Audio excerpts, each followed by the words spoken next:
El señor Iván Duque volvió a aparecer en el país, volvió a hacer gira por todos los medios de comunicación tradicionales para criticar el proceso de paz, los diálogos de paz que está adelantando el gobierno nacional con diferentes estructuras o grupos al margen de la ley. No esperábamos nada distinto de Iván Duque, pero sí llama mucho la atención que este señor siga haciendo críticas luego de que fue el causante de la situación de seguridad, de la situación actual de los grupos y el poder que tienen actualmente los grupos al margen de la ley. Es que es tremendo, amigos, el cinismo de este señor que no tiene límites. Parece que no tiene límites y bueno, uno de los causantes sobre todo este tema, insisto, fue el señor Iván Duque. Quiero que escuchemos lo que dijo en distintos medios de comunicación que me parece bastante cínico, descarado por parte del expresidente de Colombia, y les voy a dar un contexto más adelante de lo que generó este señor frente a temas de crecimiento de grupos al margen de la ley, no solo en el territorio, sino en número de hombres. A ver. Increíble. Bueno, soplan vientos en La Guajira, aprovechémoslos, y soplan vientos de cambio, entre otras cosas con el manejo de los procesos de paz. Entiendo, expresidente, que usted ha sentido cierto escozor con los anuncios de levantar orden de captura a John Mechas, que para que los oyentes se ubiquen, es señalado responsable del atentado suyo en Cúcuta. ¿Qué opina sobre esa situación? Gustavo, más allá del atentado, que por sí fue un tema grave, un atentado contra el presidente de la República, donde además en un helicóptero iba el gobernador del norte de Santander, el alcalde de Cúcuta, el ministro del Interior, el ministro de Defensa, que además tiene una gravedad. Estamos hablando también de quien puso el carro bomba también en Cúcuta, en una de las brigadas, donde se pudo haber generado no solamente una tragedia asesinando ciudadanos colombianos, sino también ciudadanos norteamericanos. Pero partamos de una base. John Mechas es un narcotraficante, es un criminal regular. Él no tiene ningún tipo de estatus político. Él ha estado protegido por la dictadura de Maduro en el territorio venezolano porque maneja negocios de narcotráfico y porque también ha manejado, ya ha sido el garante de procesos de tráfico de minerales. Este es uno de los criminales más peligrosos que tiene el país.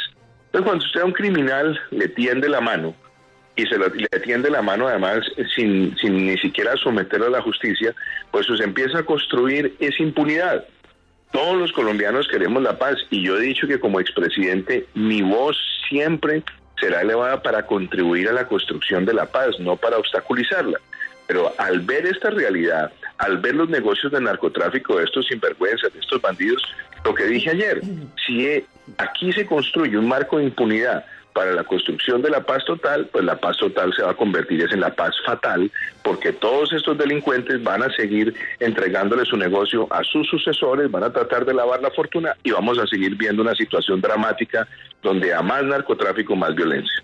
Llama la atención lo que dice en la primera parte el señor Iván Duque, porque evidentemente uno no hace la paz con angelitos, uno hace la paz con delincuentes, con criminales. Eso es claro. O sea, es redundante lo que incluso dice el expresidente Iván Duque diciendo es que John Mechas es un criminal. Pues por eso se trata de hacer la paz con los criminales. Creo que esa es la labor, ¿no? Esa es la tarea. Pero empieza a decir, es increíble que suelten a John Mechas. Es increíble que le levanten la orden de captura a John Mechas porque entonces ¿quién lo va a perseguir? Pues bueno, el gobierno de Iván Duque, que sufrió el mismo atentado, ni siquiera logró capturarlo.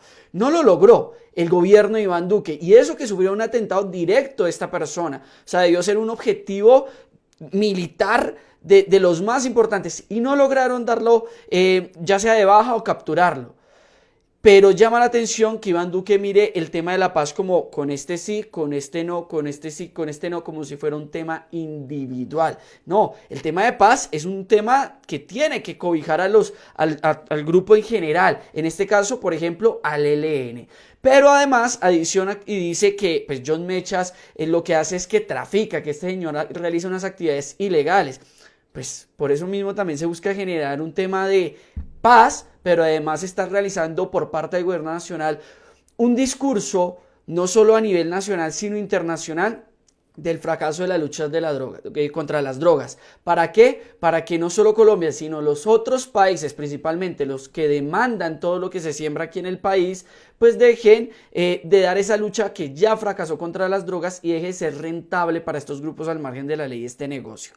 Y lo último, pues evidentemente ya varios grupos, o ya creo que ya todos los grupos al margen de la ley utilizan las actividades ilegales o este tipo de actividades ilegales como una forma de financiarse. Esto ya es claro, ya el carácter político incluso del mismo ELN se perdió. ¿Qué pasa? Que en algún momento sí tuvieron un carácter político y por eso a todos los integrantes del ELN, trafiquen o no trafiquen, se les da un carácter político porque en algún momento lo tuvieron. Pero a ver, sigamos escuchando. Presidente Duque, ¿qué es lo que no le gusta de la paz total? Vanessa, vuelvo al punto central, es que aquí no estamos solamente hablando de un concepto, estamos hablando de un narcotraficante, primero que ya se burló de la generosidad del pueblo colombiano, que en Colombia se avanzó en un proceso de paz bajo la premisa de los principios de verdad, justicia, reparación y no repetición. Estos bandidos primero engañaron un proceso de paz, volvieron a las armas, han asesinado, secuestrado, extorsionado, puesto carros bombas, toda suerte de delitos, y en este momento tienen una estructura peligrosísima de narcotráfico en las zonas de frontera. Entonces se les levanta una orden de captura. ¿Eso qué quiere decir? Que las autoridades no los pueden perseguir. Y si no los pueden perseguir, ¿qué van a hacer ellos? ¿Van a entrar como almas de remanso a dejar a un lado sus actividades criminales? Claro que no. Van a seguir en ellas, pero van a limitar la acción de la fuerza pública. Eso se traduce de manera clara en impunidad. Y la impunidad es todo menos la construcción de paz, porque es servirle de beneficio a los criminales, y por eso creo que el riesgo de esas ofertas de impunidad a costo cero se pueden traducir en la paz fatal y no la paz total. Espinosa, lo escucha el expresidente Iván Duque. Fatal, expresidente, pero esos grupos que usted señala hacen parte de lo que el gobierno del presidente Petro ha denominado como como desertores del acuerdo de paz, que firmaron y luego lo traicionaron. Pero, por ejemplo, hay otro grupo, este Estado Mayor Central, que nunca firmó el acuerdo de paz y que por lo tanto nunca se incluyeron en ese proceso. Esos otros, que son los de Iván Mordisco, ¿usted cree que merecerían un tratamiento diferencial, político? Que ahí lo que hay que entender es primero cuál es el juego de ellos, porque primero las estructuras de lo que se conoció como las antiguas FARC era una sola y quedaron tres. Quedó una que entró en la política, que empezó un proceso de incorporación a la sociedad, otra que se fue para Venezuela a trabajar con el régimen de Maduro, donde estaba el Paisa, Romaña, Santrich, donde estaba también Gentil Duarte, y quedó otra en Colombia que era la de Iván Mordisco, la de Majin Buu, la de Guacho, todos narcotraficantes. Entonces a esas tres estructuras se les manejó acorde a la Constitución y la ley. A los que se acogieron a la paz se acompañó en el proceso de reincorporación, se avanzó con la CTCR, se hizo toda esta inversión para adelantarse en 4 periodos presidenciales. A los que estaban en Venezuela se denunciaron y a los que estaban en Colombia se combatieron. Pero estas personas son todo menos personas con algún tipo de voluntad de paz. Y lo otro es que ellos van a buscar ser tratados con toda la benevolencia, donde no haya acción penal, donde tengan trato diferencial, donde eventualmente van a decir, ábranos las puertas de la JEP para tomarle el pelo al pueblo colombiano, nunca decir la verdad, nunca reparar, esconder su plata, y adicionalmente ahora que les dicen que pueden prácticamente conservar el 6% de su riqueza, la pregunta es quién es el auditor de esas estructuras criminales.